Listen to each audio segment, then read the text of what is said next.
Pro-Chancellor, I present to you for the award of the degree of Doctor of Laws, Honoris Causa, His Excellency John Dramani Mahama. Pro-Chancellor, mention His Excellency's work as past chair of the ECOWAS Authority of Heads of State and Government. His Excellency earned great international acclaim for his advocacy in the fight against Ebola, something that we would all applaud him for. He was also lauded for his role in the installation of a transition government in Burkina Faso and peaceful elections in Nigeria and Togo.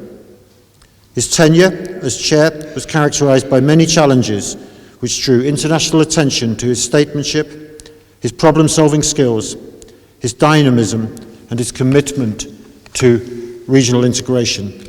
Pro-Chancellor, we as a university have been here for 521 years, committed to transforming the world with knowledge and learning. In what I have described over the last few minutes, I believe there is no one better to present to you for the degree of Doctor of Laws Honoris Causa than His Excellency John Dramani Mahama.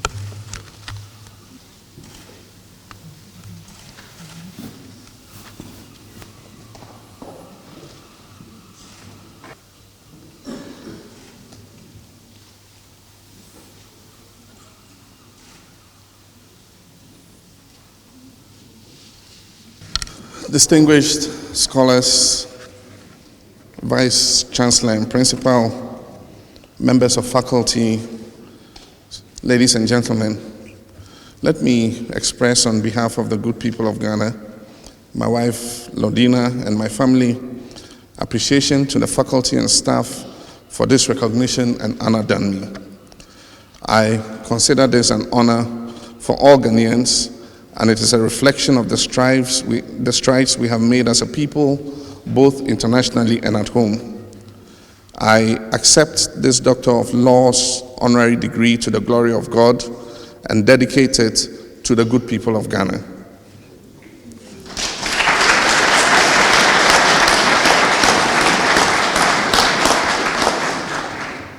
When I received information of this conferment, I reflected on the things that make Scotland unique. I remember the whole world remaining riveted to TV sets and waiting with bated breath for the outcome of the Scottish referendum on independence. I remembered also that Scotland had become the breeding ground for new Ghanaian stars breaking new barriers in sports. Jedidia Amwakun Aka, who has been living in Glasgow since he was 10, was the first Ghanaian to compete in track cycling at the Commonwealth Games. Kwame Nkrumah Achampong, born in Glasgow, became the first Ghanaian to ever compete in winter sports in the Olympics. He took part in slalom skiing at the Winter Olympics of 2010 in Vancouver. But my reflection took me further back to my days in university, studying for a first degree in history. My young mind working through my course papers on European history, studying the complexity of the reign of King James VI or James I, depending on which period of history you were studying, 1567 as the King of Scotland or 1603 as the King of Great Britain, uniting the crowns of England, Scotland, and Ireland. Or Guy Fawkes and the conspiracy to blow up the Parliament. But I also reflected on the sayings by Voltaire, the famous French philosopher, and Winston Churchill, the great British Prime Minister. And Voltaire said, "We look to Scotland for all our ideas on civilization." And as if in support of Voltaire, Churchill said, "Of all the small nations of this earth, perhaps only the ancient Greeks surpassed the Scots in their contribution to mankind." With as rich a history as Scotland itself, and a contribution to learning over the last 521 years, I speak for all students whose intellect have been molded by this great university when I say that I'm proud to be associated with this great and historic center of learning.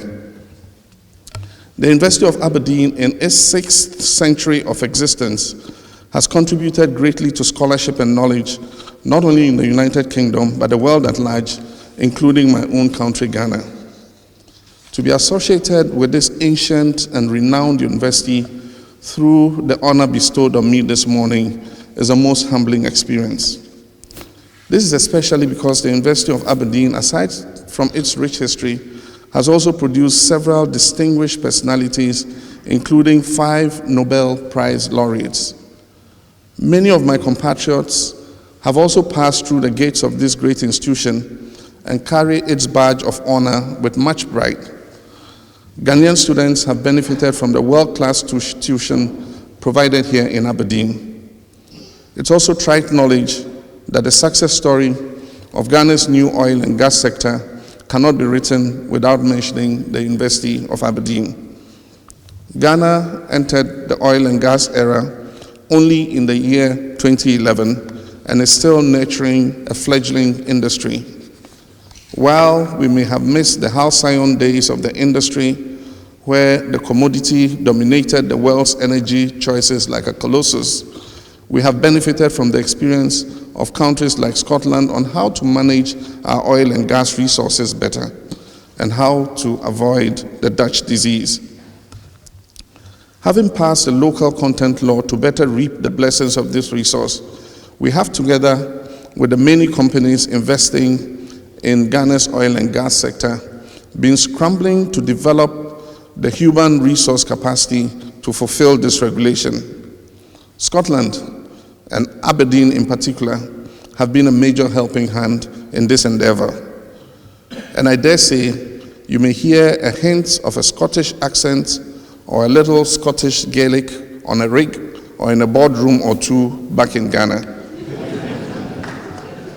This is because of the rich tradition we have established with you in building this precious human resource capacity. Ghana, under my leadership, will continue to enhance the governance credentials of the country in the management of our oil resources. Just as we have learnt from the likes of Scotland and Norway how to better manage our resources, Ghana is working to continue to be a shining example for many other countries in Africa that have recently also discovered significant hydrocarbon resources. Ghana, thanks to the large number of graduates in Aberdeen and the focus we're putting on skills training in the oil and gas sector, is fully developing local involvement in this sector. That is key to ensuring that our people benefit from the oil resources we have discovered and how we are able to backward integrate it into our economy to create sustainable job opportunities for our young people so they do not have to risk their lives in crossing the Mediterranean to seek new opportunities in Europe. I thank the faculty members for the citation, which is a recognition of the leading role Ghana continues to play in the affairs of our continent and on the global stage as a champion of world peace, respect for human rights, and democratic governance. And finally, as I receive this honor, I reflect on fate and destiny. In my book, My First Coup d'etat, I write about how I ended up not studying law and instead graduating in history for my first degree and specializing in communication studies at the postgraduate level. I love studying history, and I realized at the postgraduate level that I had a natural flair for communications. Destiny took me down a different road than I had intended as a young teen graduating from sixth form. This stroke of fate has made me who I am, leading me into the world of politics. Today I stand here in the realization that your destiny will move you in the direction it is minded to. But if you follow your passion and you put your heart in what you do, it will still bring you full circle. I stand here in fulfillment of my destiny, with my initial desire in my hands, a law degree in the form of an honorary doctorate of law.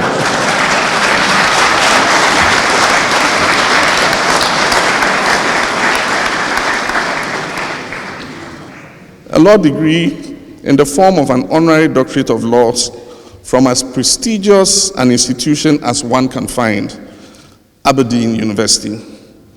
I hope to be guided by the motto of the university, Initium Sapientiae Timor Domini.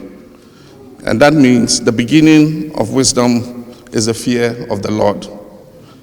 To keep this auspicious occasion alive forever. With this honor done me, I might as well spend the rest of the day going the full Scottish hog. And so fetch me my kilt,